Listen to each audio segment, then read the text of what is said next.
Konsisten dijaga iman dan amal soleh, dua ini saja. Iman amal soleh, bangun tidur pakai iman, keluar amal soleh. Berpakaian pakai iman, keluar amal soleh. Nanti keluar dari masjid pakai iman, keluar pasti amal soleh. Nanti ada cirinya dari perilaku itu. Kalau keluar masjid pakai iman, amal solehnya nanti yang keluar kaki kiri dulu tuh. Lalu keluar di lisannya doa. Ya, kalau masuk pakai iman, yang masuk kaki kanan dulu tuh. Tapi kalau imannya tipis, itu tidak memberikan pengaruh kepada bagian tubuh. Sehingga nanti secara otomatis tubuh kita itu nggak paham dibimbing oleh imannya. Karena tipis. Karena itu nggak ingat mana yang masuk, mau kanan mau kiri nggak sadar. Tapi semakin kuat imannya, dibimbing tuh. Kadang-kadang masuk kiri bisa ditarik lagi, yang masuk kanan. Itu bisa terjadi. Ya, ini yang saya maksudkan. Kalau konsisten kita mengerjakan itu sampai dengan meninggal, itu yang diberikan kabar gembira oleh Allah di ayat ke-25 surah Al-Baqarah. Wa basyiril ladzina amanu wa amilus shalihat. Iman dan amal saleh. Anna lahum jannatin tajri min tahtihal anhar. Jadi masuk surga itu sesungguhnya sederhana rumusnya. Yang kompleks itu kadang-kadang prakteknya. Ya? Sederhana apanya? Rumusnya, tinggal konsisten beriman dan beramal saleh.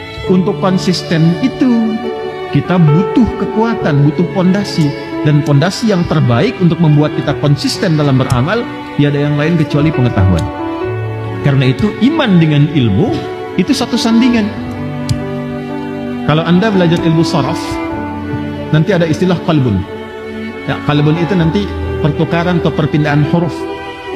Kalau masuk ke ilmu lughah, nanti ada pendalaman di antara ahli lughah yang mengkaji tukar-tukaran huruf dalam kata. Itu nanti ada yang namanya Ibnu Jini. Ya, Ibnu Jini punya kitab namanya Al-Khasa'is. Yang bisa bahasa Arab boleh googling kitabnya, namanya Al-Khasa'is. Karya Ibnu Jini. 3 jilid. Ya. Menariknya, itu beliau menganalisis setiap pertukaran kata. Misal begini, ilmu itu kan hurufnya ain, lam, mim kan? Ya kan? Ilmun, ain, lam, kemudian apa? Mim. Coba, sekarang kalau dibalik, ditukar-tukar. Ada ain, lam, dengan mim. Coba mimnya kita ketengahkan, lamnya kita ke ujungkan. Alima, ilmun, mimnya ke depan kan, ke tengah.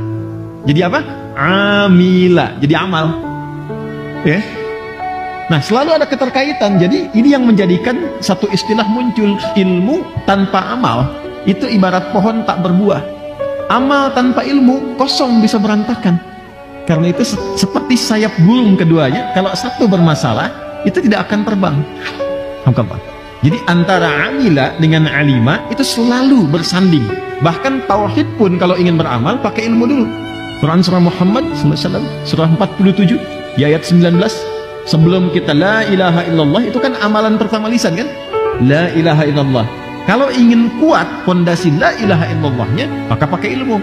Maka ayatnya berbunyi fa'lam annahu la ilaha illallah. Fa'lam itu fi'il amr, ya, perintah. Maka cari ilmu. Itu bahasa tafsirnya, cari ilmu. Ketahuilah itu kan harus tahu kan? Cari ilmu, cari tahu, cari kekuatan. Annahu, untuk mengokohkan, menguatkan syahadatmu, sehingga engkau bisa kokoh syahadat dalam dirimu dengan mengucapkan la ilaha illallah. Jangan sampai la ilaha illallah dikasih sarung pindah, kan? Dikasih jabatan pindah, dikasih kalimat angin surga aku mencintaimu pindah. Kenapa? Karena kurang pengetahuan. Karena itu untuk mengokohkan amalan kita itu butuh tambahan pengetahuan. Dan pengetahuan terbaik, hati-hati, adalah pengetahuan yang dicari menggunakan iman. Awas ya. Jadi iman itu nggak pernah putus. Nggak pernah putus. Kalau kita sudah mengatakan beriman, maka ukuran setiap tindakan kita itu adalah iman. Bicaranya pakai iman.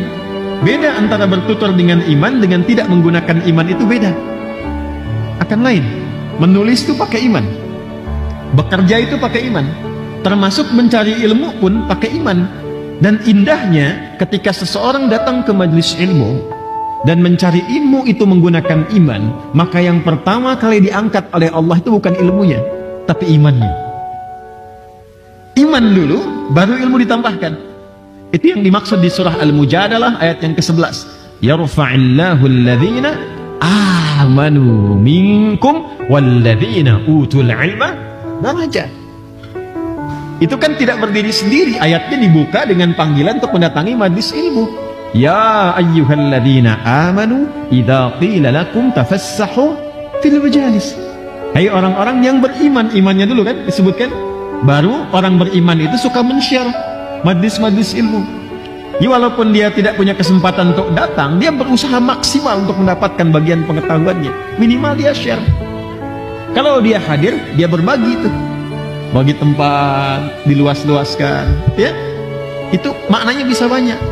Tapi itu ciri iman. Ketika itu dilakukan dengan benar, mengangkat derajat, maka yang diangkat oleh Allah pertama kali itu imannya. Karena itu kalau kita belajar ke majlis ilmu dengan baik, saya sering katakan, yang pertama berpengaruh kepada jiwa kita itu adalah peningkatan iman. Lebih senang kepada ibadah, lebih yakin untuk berkhidmat dalam nilai kebaikan, lebih dekat dengan Allah. Nanti dari kekuatan itu muncul dorongan terus untuk belajar, bertambahlah kemudian pengetahuan.